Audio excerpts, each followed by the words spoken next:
Esta é a linhagem que todos esperavam, os Papa Pio, estes 12 homens que ao longo da história da Igreja souberam guardar o pequeno rebanho de Cristo. Sejam bem-vindos à Mesa com Jesus.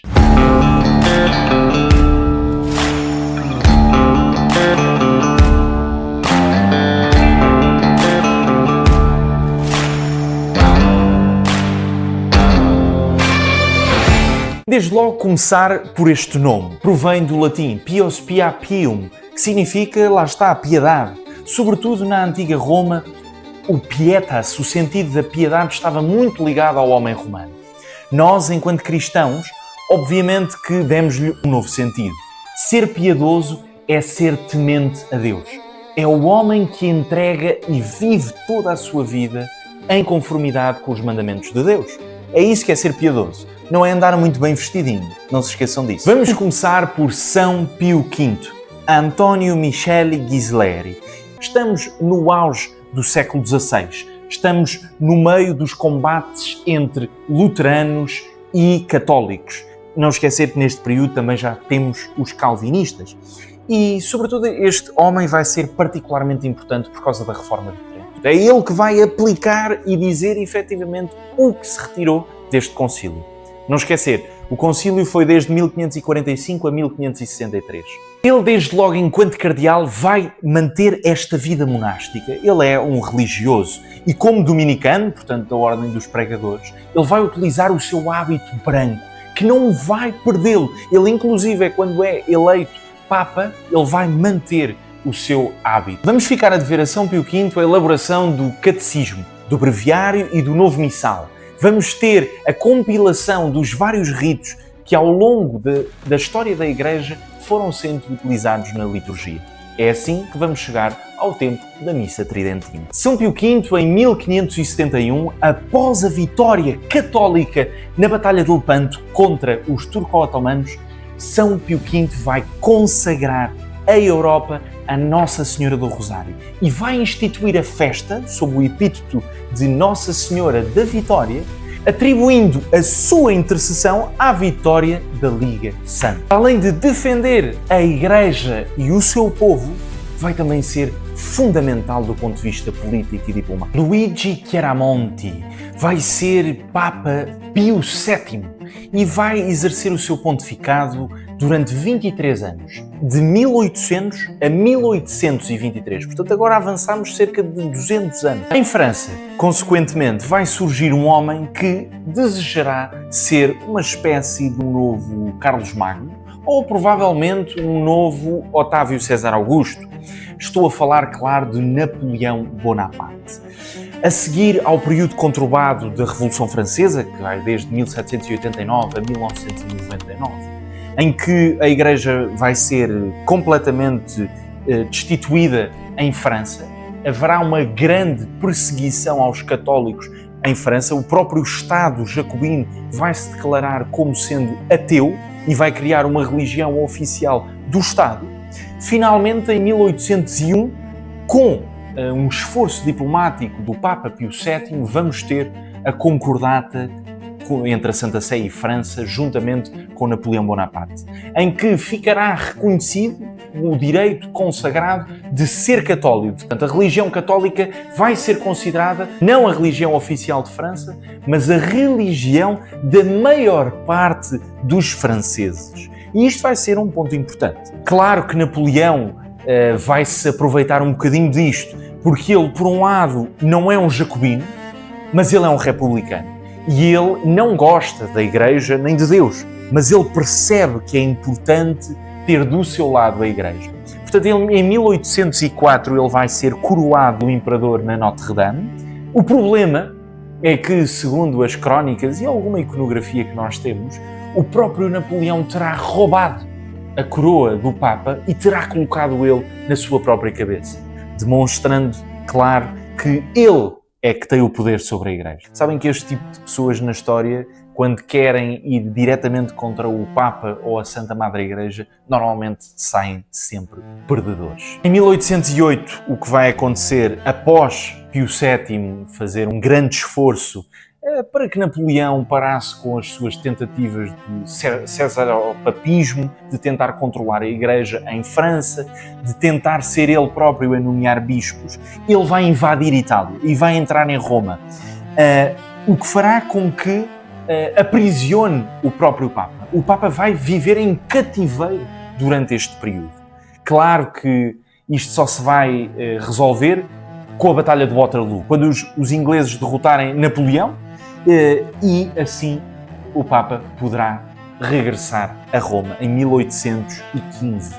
E é muito curioso, porque o Pio VII, ao regressar a Roma, vai ser recebido com uma certa aura de mártir, por ter estado preso, por defender a paz, por estar sempre a pregar o Evangelho mesmo estando preso. Isso é muito curioso. Para além disso, o Papa Francisco, o nosso querido Papa Francisco, tinha uma grande devoção com Pio VII, a quem ele chamou de um embaixador da paz.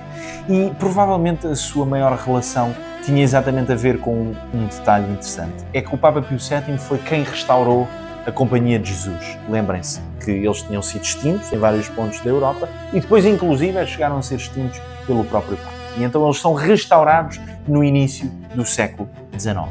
Devemos, pois, a Pio VII este restabelecimento da paz na Europa entre a Igreja e França. França que foi sempre a nação querida dos católicos. E veja-se agora, por exemplo, este revivalismo que está a acontecer. Aconteceu agora mesmo na Noite Santa, em que 20.000 adultos foram batizados e receberam também o sacramento da confirmação. Que bonito que assim seja. Giovanni Maria Ferretti, ou Pio IX, exerceu o seu pontificado desde 1846 a 1878. Foram 32 anos. É o maior pontificado da história da Igreja. Claro, a seguir a São Pedro. Mas como nós não temos as datas corretas, este é, oficialmente, o maior pontificado. E é um Papa muito curioso, porque ele, no início, começa por ser um homem, digamos, mais para o liberal. Ele é a favor da unificação em Itália e vai apoiar os liberais nesta unificação. E ele percebe-se que neste século XIX as coisas não estão a correr muito bem relativamente aos liberais. Porquê? Porque, apesar de eles serem compatíveis com a ideia de uma liberdade religiosa, na realidade, eles têm o desejo de destruir a Igreja. Eles não desejam que a Igreja ensine aquilo que é o bom, o belo e o verdadeiro. Consideram que a religião não passa de uma crença particular que não deve ser propagada, deve ficar exclusivamente no âmbito pessoal. Claro, Pio IX assim vai passar do Papa dito liberal, se é que assim podemos chamar, para um Papa bastante conservador. Ele vai escrever um documento que se chama o Syllabus Errorum, que é uma lista com 80 pontos de ideias que estão completamente condenadas. Entre elas, ele inclusive vai colocar o liberalismo, mas também vai pôr o socialismo, o racionalismo, o cientificismo e vai reafirmar em cada um deles os problemas e as incompatibilidades face ao cristianismo. Vai ser um texto que na altura vai ser muito criticado, sobretudo pelo chamado catolicismo progressista ou social. Em 1854, o Papa Pio IX vai declarar o dogma da Imaculada Conceição. Para além disso, é também ele que vai convocar o Concílio Vaticano I, em 1869, vai inaugurar o Concílio Vaticano I, e é também ele que vai estar por detrás da proclamação do dogma da infalibilidade papal. Um dogma que nós já sabemos é muitas vezes incompreendido pelos nossos irmãos protestantes, mas também pela sociedade em geral. E eu acho que a melhor forma de nós percebermos isto é: o Papa faz uma declaração infalível quando está a falar diretamente ex cátedra, e tem que ser uma proclamação doutrinal. Portanto, se o Papa está a falar de política, de economia ou de cultura, isso não são declarações infalíveis. Isso é muito importante. Portanto, muito importante, para além disso, infalibilidade não significa impecabilidade. O Papa continua a pecar. Aliás, o Papa confessa-se todas as semanas. Vamos agradecer a Pio IX porque, efetivamente, também foi um grande pastor de almas, protegeu a Igreja num período tão conturbado como foi o século XIX, em que vários erros estavam a ser ensinados, e lançou as bases para os seus sucessores, que depois também vão tomar este nome, sempre com este sentido, não é? Da piedade cristã, a verdadeira devoção a Nosso Senhor. Vamos agora avançar até ao início do século XX com Giuseppe Sarto, ou então depois será um grande santo, São Pio X. Vai ser pontífice desde 1913 a 1914, portanto vão ser cerca de 11 anos, e São Pio IX é muito curioso, porque ao contrário dos outros papas que eu fui falando, ele vem de uma família muito modesta, de 10 filhos, de uma família de camponeses, de pessoas que viviam a sua espiritualidade não no seio das grandes cidades, mas nos seios rurais, que às vezes é onde está a verdadeira devoção popular. E então isso é muito curioso, porque ele vai-se desde logo apresentar com muita simplicidade no trono petrino. E, se vocês repararem, é um problema que nós vamos tendo ao longo da nossa Igreja, não é? É que muitas das vezes os sacerdotes, e não só os bispos, apresentam-se como autênticos príncipes do poder secular. E então é importante, por vezes, que o Papa seja um freio para este tipo de controle e de autoridade. Ele, desde o início do seu pontificado, vai defender e vai passar por uma reforma muito grande daquilo que é o ensino dos sacerdotes, a preparação dos sacerdotes, que, diga-se, durante muito tempo era muito débil. E esse foi um dos principais problemas, é que não tínhamos um sacerdócio que estava devidamente preparado para enfrentar os perigos da modernidade. Ele vai logo perceber isso, ele vai perceber que o modernismo é um problema e que tem que ser combatido em todos os âmbitos. Por isso ele vai reconhecer desde logo que estamos a entrar num século, o século XX, e podemos confirmar isso pelo resto do estudo da história, que o século XX vai ser um período de ódio à Igreja, de ódio a Deus. Veja-se, por exemplo, o nazismo, o fascismo, o comunismo soviético, o comunismo maoísta. É efetivamente um período de maior ódio à Igreja e a Deus. E ele, de maneira profética, conseguiu ver isto mesmo, num texto que ele escreve chamado Isso Premi Apostolatus, em que ele vai falar disto, em que temos de estar preparados para este século que vamos entrar. O seu lema de pontificado também vai ser muito curioso e vai antecipar desde logo esta sua profunda reforma que vai ser elaborada. Instaurare omnia Christi, fundar tudo em Cristo, restaurar tudo em Cristo, segundo as palavras do próprio apóstolo Paulo. E por isso mesmo vai ser ele que vai ser responsável pela elaboração de um novo catecismo. Um catecismo que seja, se me permitem a expressão, autenticamente catequético. Pergunta-resposta, pergunta-resposta, pergunta-resposta, para estruturar o povo de Deus, que por vezes é o mais importante. O mais importante, eu considero muito isso, a Igreja somos nós. E se nós não estamos preparados para falar de Deus, Deus Pai, de Deus Filho, Deus Espírito Santo, para falar da Igreja, para falar dos sacramentos, para falar de Nossa Senhora, dos anjos, para falar de virtudes, para falar de pecado, se não estamos preparados para isto, se ficamos exclusivamente apegados a falar de um Jesus do amor e das obras sociais e da paz, gastamos este tipo de palavras. É importante também reconhecer aquilo que é a bela doutrina de Cristo que foi sendo passada ao longo dos séculos através da sagrada tradição e do magistério da Igreja. Bem, incentivando a prática da Eucaristia diariamente, porque neste tempo comungar não era muito frequente. Era algo que acontecia ou só aos domingos ou então só nas festas. Veja-se, e isso era um problema.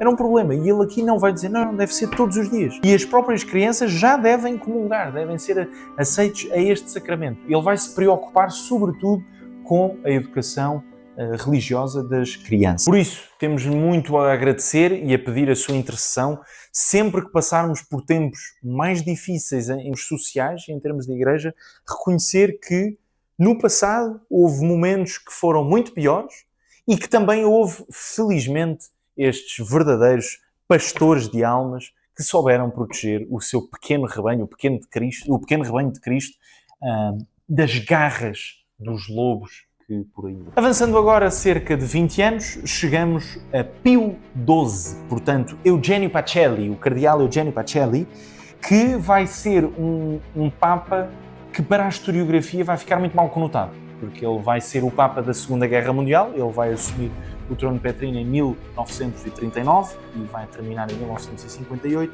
E é muito curioso, porque ele é um Papa romano, nascido e criado em Roma, algo que já não acontecia há 2 séculos. O seu lema será Opus Justitiae Pax. A paz é obra da justiça. Lá está, estamos aqui. Neste âmbito da Segunda Guerra Mundial e depois da Guerra Fria, ele vai ser um autêntico promotor da paz. Mas da paz verdadeira, da paz de Cristo. Não é uma paz meramente social. Atenção, isso é por vezes um ponto que nós não compreendemos. A paz não é simplesmente a ausência da guerra, ok? Porque nós um país pode não viver em guerra, mas não estar em paz. Estar completamente em tribulação. Se nós próprios não estamos em paz connosco mesmo, como é que poderemos depois estar a exigir aos outros a paz? É muito curioso, porque o Papa Pio XII ele vai ser acusado muitas vezes de ser nazi, ou de estar do lado dos nazis, ou apoiar em grande parte os regimes autoritários. Não é nada disso. Ele, enquanto cardeal Pacelli, ele vai emitir vários protestos contra o regime nazi. Portanto, veja-se, ainda antes de ser Papa, ele já vai criticar toda a atuação nacional socialista contra o Führer e relativamente aos problemas com a concordata. Não é? Em 1937 é promulgada uma encíclica que condenará os erros do nazismo. É muito curioso porque vai ser uma encíclica que é toda ela escrita em alemão. Normalmente as encíclicas pontifícias são escritas em latim, o título é latino, mas esta aqui vai ser em alemão, para os nazis perceberem que é mesmo para eles. E vocês podem me estar a dizer, então, mas isso foi em 37, o Papa era o Pio XI, certo, mas quem é que escreveu efetivamente e quem é que ajudou o Pio XI? Foi Pio XII, ainda enquanto cardeal Pacelli. Em 1942, o Papa Pio XII vai condenar oficialmente a perseguição aos judeus na sua alocação de Natal. E um ano mais tarde, quando Roma é invadida, o que ele vai fazer é abrir as portas da Santa Sé para todos os refugiados. Portanto, não é correto defender aquilo que por alguns fóruns já se ouviu que o Papa Pio XII foi conivente, que não ajudou os judeus. Isso é tudo mentira, não tem qualquer fundamento e felizmente desde que se abriu o arquivo do Vaticano, que o Papa Francisco permitiu isso, que já vieram muitos estudos demonstrar que não foi nada disso, que Pio XII foi sim um homem prudente, isso sim. Nós também não podemos achar que o Papa tem que atuar como se fosse um ativista, não é isso, não é?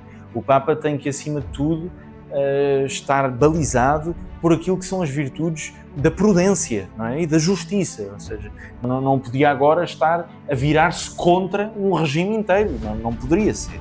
Mas é muito curioso, porque acaba a Segunda Guerra Mundial e quando achamos que vamos entrar num período de paz, não acontece. Em 1947 entramos automaticamente na chamada Guerra Fria, em que o mundo vai estar dividido em 2 polos completamente antagónicos, o ocidental, capitalista, dominado pelos Estados Unidos, e um polo a leste, ou oriental, dominado pelo comunismo soviético, através da União Soviética. Pouco tempo depois disto, o Papa Pio XII veio desde logo condenar, e vai utilizar várias cartas e exortações para condenar o comunismo e o maoísmo, e sobretudo toda a repressão que andava a acontecer na Europa de Leste, mas também na China, contra a Igreja Católica e os fiéis.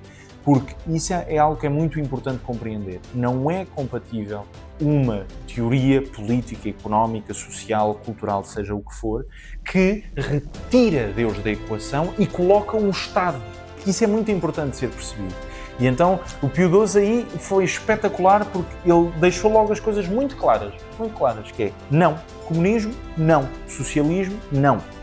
Mas atenção, também alertou para os perigos de um capitalismo. num capitalismo que só olha ao lucro e que não olha a meios para atingir os seus fins. Finalmente, nas eleições italianas em 1948, o Papa Pio XII, algo que hoje em dia seria impensável, vai apoiar o Partido Popular, portanto o Partido Democrata Cristão, para derrotar os comunistas e os socialistas ateus, e vai exortar todos os católicos a colocarem-se na política para combaterem estes perigos. O perigo que poderia estar a surgir através desta grande massa vermelha. Também vai ser no pontificado de São Pio XII que em 1942 vai ser descoberto o túmulo de São Pedro.